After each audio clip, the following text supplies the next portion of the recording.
किसने वनवास की अनुमति दी? भाभी सीता को किसने यह अभिशाप दिया? किसने किया ये सब मां? कौन कर सकता है? बताओ मां, बताओ मुझे। पुत्र, ये सारा कुछ तुम्हें राजपद दिलाने के लिए हुआ है। क्या? तो क्या महाराज ने ऐसा निर्णय लिया था? वो भला ऐसे कैसे कर सकते थे पुत्र? महाराज तो अपने ज्येष्ठ पुत्र राम को ही राजगद्दी देना चाहते थे, किंतु मैंने इसका विरोध किया। मैंने उन्हें ऐसा करने पर विवश कर दिया। अनर्थ, घोर अनर्थ मां, घोर अनर्थ। क्या हो गया था तुम्हारी मति को जो तुम्हें नीति अनीति, मान अपमान और यश अपयश का भी ध्यान नहीं रहा? ये तो क्या कह रहे हो पुत्र? ठीक कह रहा हूं मां, ठीक कह रहा हूं। यदि मुझे ये पता होता तो मैं अयोध्या आने से पहले ही अपने प्राण दे देता। मैं सब जानती थी पुत्र, पर ममता राजकुल से ऊपर होती है। तुम एक मां को नहीं समझ सकते, कभी नहीं समझ सकते, कभी नहीं। मैं अयोध्यापति महाराज दशरथ का पुत्र प्रण करता हूं कि मैं श्री रामचंद्र को वन से वापस लेकर ही आऊंगा और अयोध्या में उनका सेवक बनकर रहूंगा। रुको पुत्र, ठहरो। अपनी माँ को ऐसे छोड़कर मत जाओ पुत्र, ऐसे मत जाओ।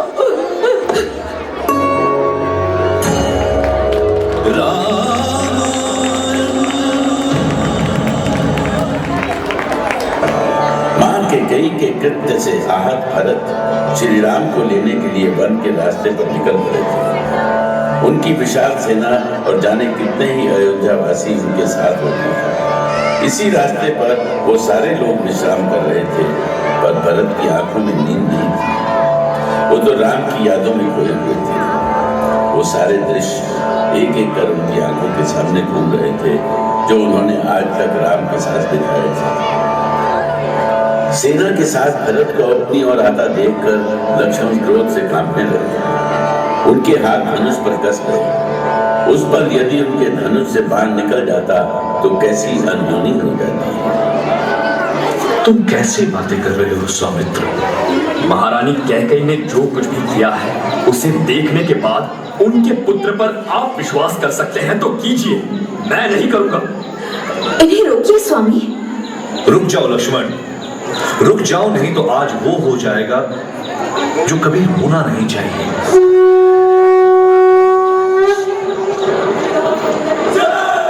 श्री रामचंद्र की जय, श्री रामचंद्र की जय। देखिए स्वामी, भैया भरत सारी सेना के साथ आपकी जय जयकार कर रहे हैं। इनकी भावनाओं को ना समझकर भैया लक्ष्मण ने कितना बड़ा पाप किया है।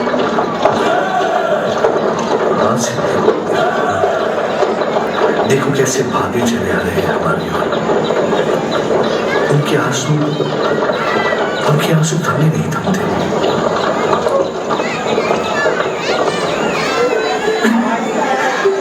भैया, आपने मुझे भुला दिया भैया। आपने अपने भरत को भुला दिया। नहीं भरत, मैं तुम्हें कैसे भूल सकता हूँ भरत? अयोध्या से आए लोगों को लगने लगा कि राम अपने भाई कुमार भरत की विनती सुनकर लौट चले गए। भला प्राणों से प्रिय भरत की विनती को कैसे ठुकरा सकते हो? और फिर राम भी भरत की प्रेम भावना देखकर भाव विह्वल हो गए थे।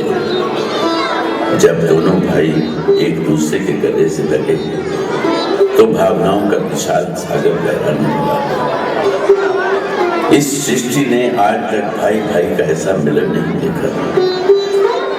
कैसा अनोखा क्षण था वो।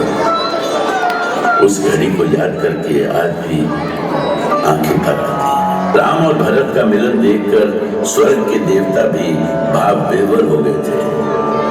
दोनों भाइयों के इस मिलन से प्रेम की जो धारा बही, उससे अयोध्या की प्रजा के मन की सारी कटुता क्षण भर में बह गई। राम के चरणों पर पड़े भरत बार बार श्री राम से अयोध्या वापस चलने का निवेदन करते रहे, किंतु उसके उत्तर में श्री राम अपनी व्यवस्था बता रहे थे। और तब भरत ने महाराज दशरथ की मृत्यु की सूचना दी। यह सुनकर राम, लक्ष्मण और सीता तीनों सन्न रह गए। सिर के ऊपर से अचानक छत हट जाने का कैसा अनुभव होता है, ठीक वैसा ही अनुभव हो रहा था उन्हें।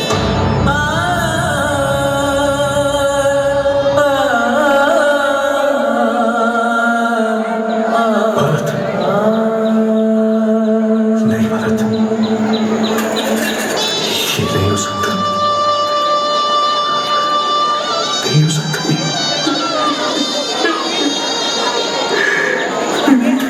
ये सच है भैया,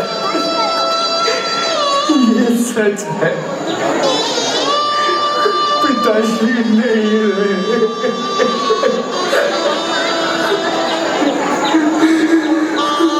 वो हम सबको अनाथ कर गए।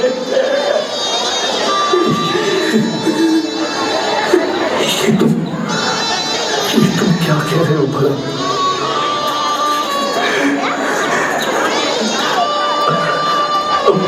भैया, आप अभी अयोध्या लौट चले, इससे मैं हम सबका भला। चलिए भैया। मैं कैसे कहूँ भरत, पर यह संभव है। रघुकुल वंशी कभी अपने वचन से पीछे नहीं हटते, और मैं आज भी रघुकुल पर कलंक नहीं लगा सकता। यदि आप यही चाहते हैं तो इन पादुकाओं पर अपने चरण रख दीजिए। मैं इन्हें अयोध्या की गद्दी पर रखकर तपस्वी वेश में आपके लौटने तक आपकी अयोध्या का पालन पोषण करूंगा। श्री राम ने गुरु वशिष्ठ की उपस्थिति में पादुकाओं पर अपने चरण रखे थे और भरत को चित्रकूट से विदा किया था।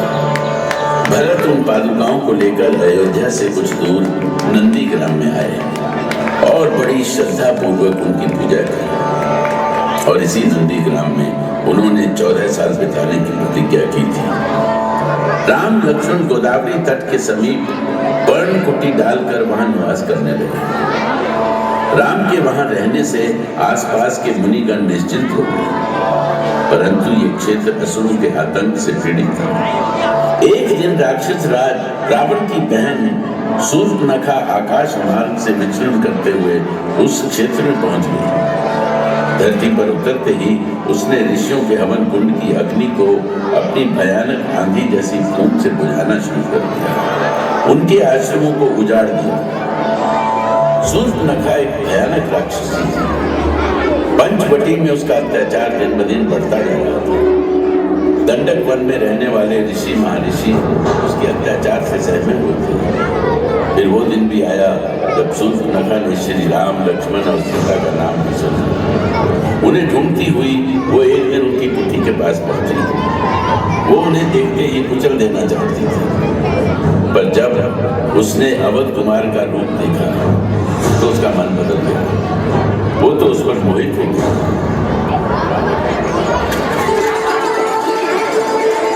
कौन हो तुम कन्या? इस भयानक वन में क्यों आई हो? पहले ये बताओ कि तुम कौन हो? राक्षसों के राज्य में तुम क्या कर रहे हो?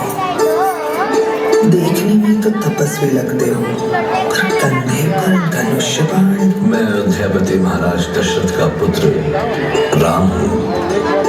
राम? ओह, तो तुम ही हो। ये तुम्हारे साथ गोरा सा पुरुष कौन है? ये मेरा अनुज लक्ष्मण है।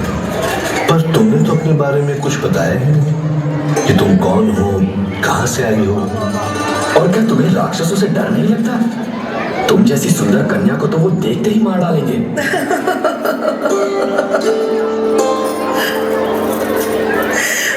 मुझे डर नहीं लगता कुमार, और अब तुम्हें भी उनसे डरने की कोई आवश्यकता नहीं है। क्यों? क्या राक्षसों से तुम्हारी मित्रता है? मैं लंका नरेश परम प्रतापी महाराज रावण की बहन हूँ। सारे संसार में विख्यात कुंभकर्ण और विभीषण मेरे भाई हैं। ऐसी सुंदर कन्या को इस भयानक वन में देखकर राम चकित थे, और उससे भी अधिक चकित तो वो तब हुए जब उन्हें पता चला कि वो और कोई नहीं स्वयं दशानन रावण की बहन है। पर अभी राम के और चौंकने की बात थी, क्योंकअब शूर्पणखा उनसे अपना अनोखा प्रणय निवेदन करने जा रही थी। मैं तुम्हें अपना हृदय दे बैठी हूँ राम। मैं चाहती हूँ कि तुम मुझे पत्नी के रूप में स्वीकार करो। ये तुम्हारा दुस्साहस है कन्या। मैं पहले से ही विवाहित हूँ। तुम जो चाहती हो वो असंभव है कन्या। हाँ, मेरा भाई लक्ष्मण यहाँ अकेला है। यदि चाहो तो तुम उससे विवाह कर सकती हो। सुंदरी, तुम तो राजकुमारी हो और मैं राम का एक साधारण सेवक। तुम मेरी पत्नी बन भी गई तो भी राम की दासी कहलाओगी। फिर कैसा लगेगा तुम्हें? इससे तो अच्छा है कि तुम राम से ही विवाह करके उनकी छोटी भार्या बन जाओ। तुम जैसी रूपवती उन्हीं के योग्य है। मैं राम को यह प्रस्ताव दे चुकी हूँ लक्ष्मण। वो पहले ही मुझे मना कर चुका है। फिर तो मैं कुछ नहीं कर सकता शूर्पणखा। क्यों नहीं कर सकते?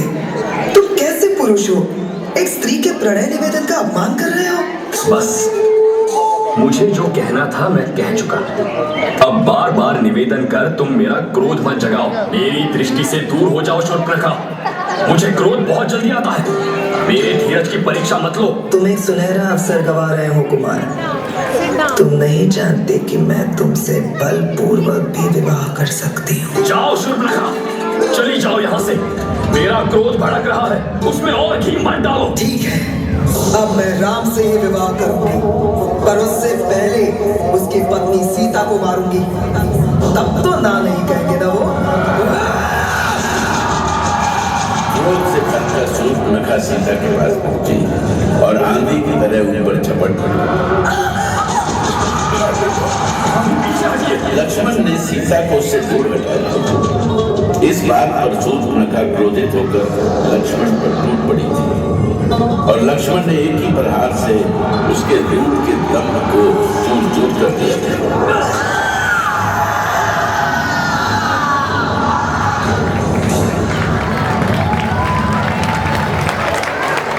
शूर्पणखा की दशा देखकर तो रावण जैसे आसमान से गिरा।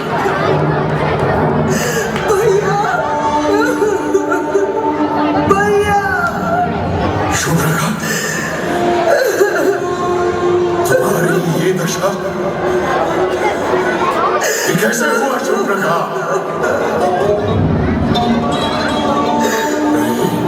नहीं,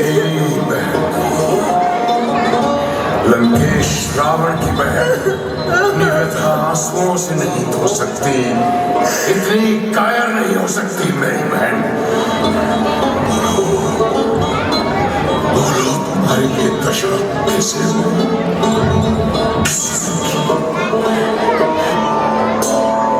शूर्पणखा, शूर्पणखा, बस बस शूर्पणखा, बस बस, मुझे और उड़ाना मत दो, और सच सच बताओ कैसे हुई तुम्हारी ये दुर्दशा? सुनना चाहते हो तो सुनो। अयोध्या के दोनों कुमार राम और लक्ष्मण ने की है मेरी ये दशा। तो अब तू उन्हें मना ही समझ। तेरे अपमान का प्रतिशोध उनकी मृत्यु है, केवल मृत्यु। रुक जाओ भैया। अब अपने खड़क की प्यास बुझाए बिना रावण चैन से नहीं बैठेगा। मुझे उनके प्राण नहीं चाहिए भैया, मुझे उनके प्राण नहीं चाहिए। मृत्यु नहीं चाहता क्या चाहती हो तुम? मेरे अपमान का कारण है राम की पत्नी सीता। उसके संकेत पर ही उन्होंने मेरी नाक काट दी। क्या तुम उस स्त्री की मृत्यु चाहती हो? नहीं, मैं उस स्त्री के वियोग में उस राम और लक्ष्मण को घुट घुट कर मरते हुए देखना चाहती हूँ। तुम्हारा अपमान मेरा अपमान है। ये तुम्हारी नहीं, मेरी नाक में बची है। शूर्पणखा,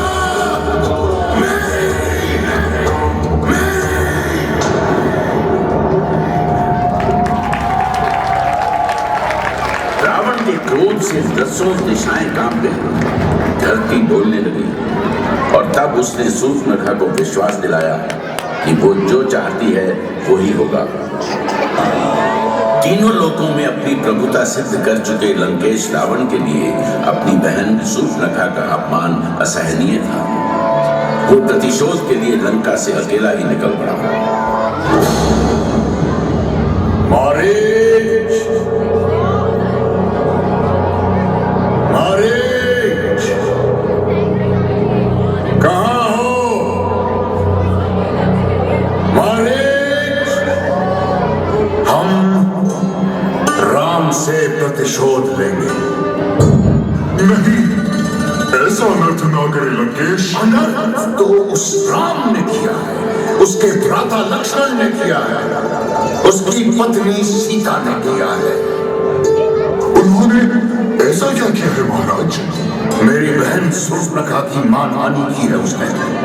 उसकी प्रतिष्ठा पर कुठाराघात किया है राम और लक्ष्मण ने। तो मैं क्या कर सकता हूँ? तुझे मेरे साथ चलना होगा। जो अग्नि मेरे भीतर चल रही है वो तेरे भीतर भी जलनी चाहिए। भले ही आप मेरा वध कर दें, पर मैं श्री राम के सम्मुख नहीं जा सकता।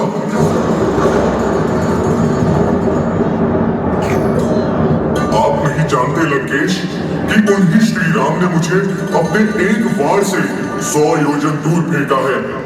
वो साक्षात ईश्वर है। मैं आपसे विनती करता हूँ कि आप उनके सामने ना जाएं। मुझे परामर्श देने का दुस्साहस मत करो मारीच। तुम इसका परिणाम जानते हो। अब तुम वही करोगे जो मैं कहूंगा। रावण का आदेश सुनकर मारीच कांपने लगा। वो जान गया था कि रावण का विरोध तो दूर, उसे समझाना भी व्यर्थ है। अब रावण वही करेगा जो कि उसने ठान रखा है। किंतु रावण किसी की सुनने वाला नहीं था। उसे कोई नहीं रोक सकता था। इस समय हम पंचवटी में हैं। यहाँ से कुछ ही दूरी पर अयोध्या कुमार राम की कुटी है। उसके साथ उसकी पत्नी और उसका अनुज है। हम चाहते हैं कि तू स्वर्ण मृग का रूप धारण कर राम की कुटी के सामने जाओ। इससे क्या होगा लंकेश? लोभ मारीच, लोभ। तुम जानते हो कि मनुष्य का लोभ से बड़ा और कोई शत्रु नहीं है। श्री राम को किसी प्रकार का लोभ छू भी नहीं सकता लंकापति। किंतु उसकी भार्या सीता तो स्वर्ण मृग देखकर अवश्य आकर्षित होगी। ठीक है, चलिए, परंतु याद रखिए कि ये कृत्य करने के बाद आप राम के क्रोध से बच नहीं सकेंगे। वेद शास्त्रों के ज्ञाता होते हुए भी आप पर स्त्री का हरण करने का भयानक पाप कर रहे हैं। तेरी कायरतापूर्ण बातें सुनकर लंकेश अपना विचार नहीं बदल सकता। हम किसी भी स्थिति में राम की भार्या सीता का हरण करेंगे। ठीक है लंकेश, चलिए। अचानक जानकी को एक अद्भुत दृश्य दिखाई दिया और वो चकित सी उस ओर देखती ही रह गई। राम उनसे कुछ सुनने की प्रतीक्षा कर रहे थे, किंतु सीता को इसका भी ध्यान नहीं रहा। राम के बार बार पूछने पर वैदेही सीता ने श्री राम को जो दृश्य दिखाया उसे देखकर तो वो भी चकित रहे। वो देखिए स्वामी, वो कितना सुंदर मृग, बिल्कुल स्वर्ण जैसा। स्वर्ण मृग? किंतु मैंने तो कभी किसी स्वर्ण मृग को नहीं देखा। उसे मेरे लिए ले आइए स्वामी, आप देख भी लेंगे और मेरी इच्छा भी पूरी हो जाएगी। मुझे लगता है भैया कि हमें छलने के लिए किसी राक्षसी माया की रचना की गई है। आपकी इन बातों में वो हाथ से निकल जाएगा, शीघ्रता करें। ये मायावी शक्तियां राक्षसों के पास ही है भैया। यदि वो राक्षस है तो हमें उसका वध करना होगा, अन्यथा वो इस पंचवटी की शांति में बाधा बन सकता है। तो अब विलंब न करें भैया, भाभी की चिंता भी बढ़ती जा रही है। चलिए मैं भी आपके साथ चलूंगा। नहीं लक्ष्मण, तुम यहीं रहकर सीता की रक्षा करो, मैं इस मृग को देखता हूं। ठीक है भैया, ये लीजिए अपना धनुष बाण।